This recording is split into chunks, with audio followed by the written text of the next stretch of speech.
Subscribe to my channel and hit the bell icon so you never miss any video from my channel. جناب سعید نے اٹھائے. تاریخ کربلا میں اختلاف ہے لیکن بعض روایات میں یہ کہ جناب سعید کی عمر بہت زیادہ تھی, بعض میں کسی اور صحابی کی عمر زیادہ تھی, لیکن بہرحال یہ بہت بوڑھے تھے. ابرو اتنے زیادہ تھے کہ آنکھوں پہ پڑتے تھے, کمر جھکی ہوئی تھی. فرمایا جب امام کے خیمے میں جانا چاہا اس نے اپنے پیشانی پہ ایک رومال باندھا کہ میرے ابرو اوپر ہو جائیں تاکہ میں امام حسین کو دیکھ سکوں. اس نے ایک شال اپنی کمر میں باندھا تاکہ میری کمر سیدھی ہو جائے. ہاتھ میں عصا لیتے ہوئے امام حسین کے خیمے میں گئے. جملوں پہ غور کیجئے گا, یہ حسین ابن علی کے جملے ہیں.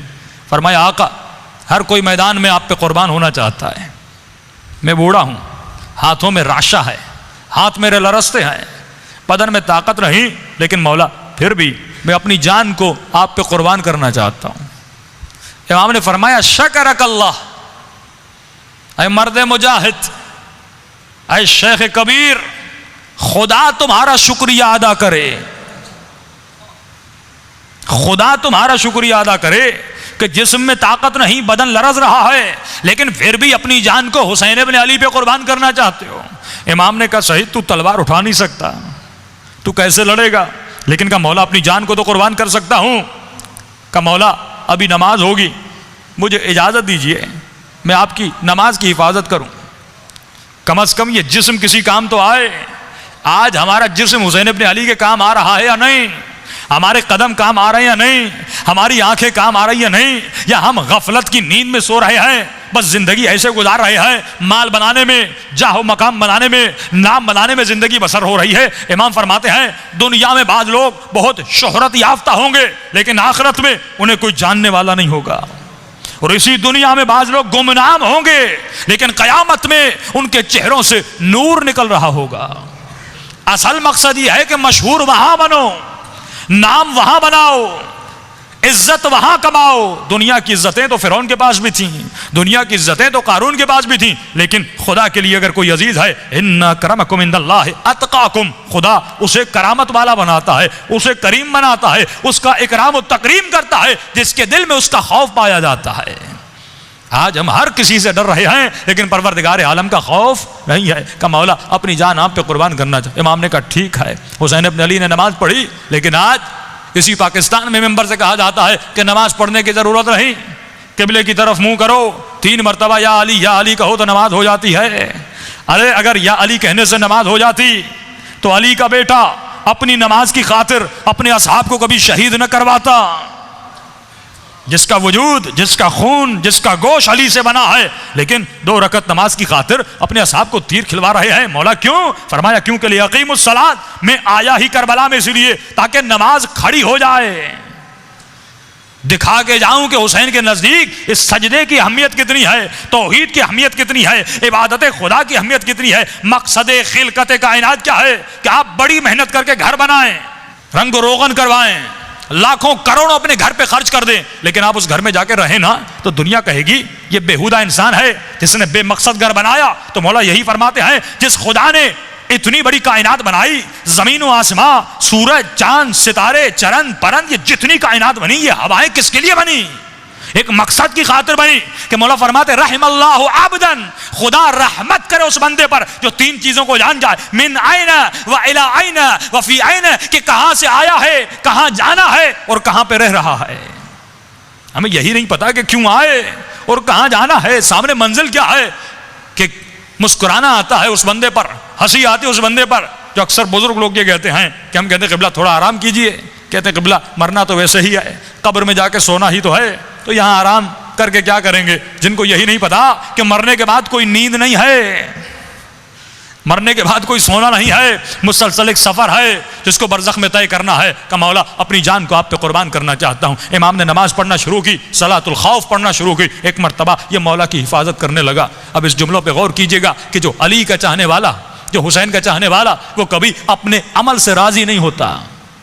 اگر میں ایک مجلس پڑھ کے راضی ہو جاؤں اور آپ ایک مجلس سن کے راضی ہو جائیں اور ایک 2 رکعت نماز تہجد پڑھ کے کوئی غرور میں آ جائے, کوئی مولا کا ذکر کر کے غرور میں آ جائے, مولا فرماتے اپنے اعمال سے راضی نہ ہونا. مولا کب راضی ہوں یہ سعید بتاتے ہیں. ایک مرتبہ امام حسین کی نماز کی حفاظت کر رہے ہیں, بوڑھا انسان ہے, آنکھیں ضعیف ہیں, بدن ضعیف ہے, بدن پہ راشا ہے. کہ ایک مرتبہ سعید اپنی بدن پر تیروں کو لیتے جاتا تھا. کبھی تیر امام حسین کی آنکھ میں نہ لگے, سعید اپنی آنکھ کو آگے کرتا تھا. کوئی تیر آنکھ میں لگ رہا ہے, کوئی تیر سینے میں لگ رہا ہے, کوئی تیر پیٹ میں لگ رہا ہے, کوئی تیر بازوؤں پہ لگ رہا ہے. پورا بدن سعید کا تیروں سے بھر گیا. راوی کہتا ہے سعید کے ہونٹ خشک ہو گئے. ایک مرتبہ ہونٹوں نے ہلنا شروع کر دیا, اس کے بدن نے جھکنا شروع کر دیا کیونکہ بدن سے خون بہنے لگا. فرمایا سعید نے دونوں ہاتھ اپنی کمر پہ رکھ دیے اور اپنے بدن سے مخاطب ہوا, اے بدن مجھے اتنی مہلت دے میرے حسین کی نماز ختم ہو جائے. اگر گرنا ہے تو گر جانا, اگر میری اطاعت نہیں کرنی تو نہ کر, لیکن اتنی تو مہلت دے میرے آقا کی نماز ختم ہو جائے. ایک مرتبہ فرمایا جیسے امام نے کہا السلام علیکم ورحمۃ اللہ وبرکاتہ, سعید زمین پہ گرنے لگا. لیکن راوی کہتا ہے میں نے کبھی اتنی جلدی حسین کو نماز پڑھنے کے بعد اٹھتے ہوئے نہیں دیکھا. ایک مرتبہ سلام پھیرا, مولا بڑی جلدی سے اٹھے اور آگے دوڑے, کہیں سعید کا سر کربلا کی زمین پہ نہ گرے. حسین نے دونوں گھٹنے سعید کے سر کے نیچے دیے. ایک مرتبہ یہ سر حسین کی گود میں آتا ہے. میں کہوں سعید تم نے جان قربان کر دی, تم نے تیر کھائے, اتنے بڑھاپے میں اپنی جان کو حسین پر قربان کیا, جبکہ تجھ پر اتنا جہاد واجب بھی نہیں تھا. اگر تو بیٹھ جاتا پھر بھی وہ بھی منظور تھا, لیکن تم نے اپنی جان کو قربان کیا. اے سعید اب تو اپنے عمل سے راضی ہو جا. ہم اپنی مجلسوں سے راضی ہو گئے, ہم اپنی نمازوں سے راضی ہو گئے, ہم اپنے اعمال سے راضی ہو گئے, ہم اپنے صدقے اور خمس سے راضی ہو گئے. سعید تو بھی راضی ہو جا, اپنے مولا کی حفاظت کی ہے. لیکن سعید کہتا ہے میں راضی نہیں ہوں گا. ایک مرتبہ پہلا سوال جو حسین ابن علی سے کیا کہ مولا مجھے یہ بتائیے کہ آپ مجھ سے راضی ہیں. یعنی جب تک اپنے مولا کی زبان سے نہیں سنتا تب تک اپنے عمل سے راضی نہیں ہوتا. آج ہم نے کس امام سے سنا کہ امام زمانہ نے کہا ہے مومن میں تم سے راضی, کہ مولا علی نے آ کر بتایا کہ عزادار میں تمہارے عمل سے راضی, میں تمہاری مجلسوں سے راضی, میں تمہارے ذکر سے راضی. وہ دن دیکھیے پھر اس وقت راضی ہوئیے جب امام زمانہ خود بولیں کہ ہم تمہارے اعمال سے راضی ہیں.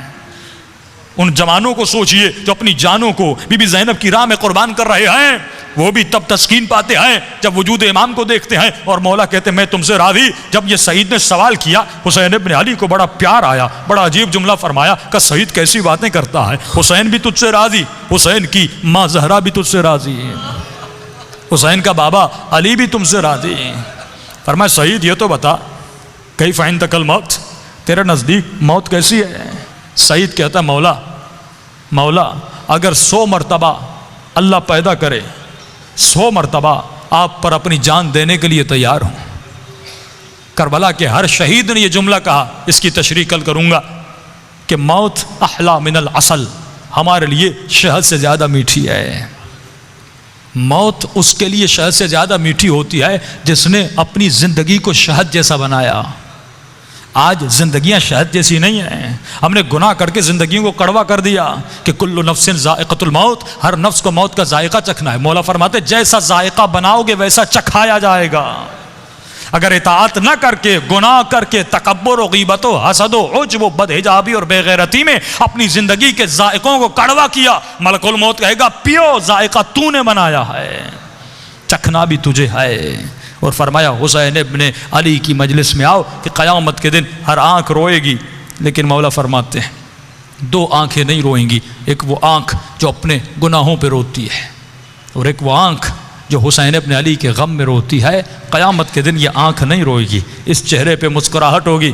دعائے کمیل اس لیے ہے کہ اپنے گناہوں پہ رو, اور حسین کی مجلس اس لیے ہے کہ امام حسین کے غم میں رو.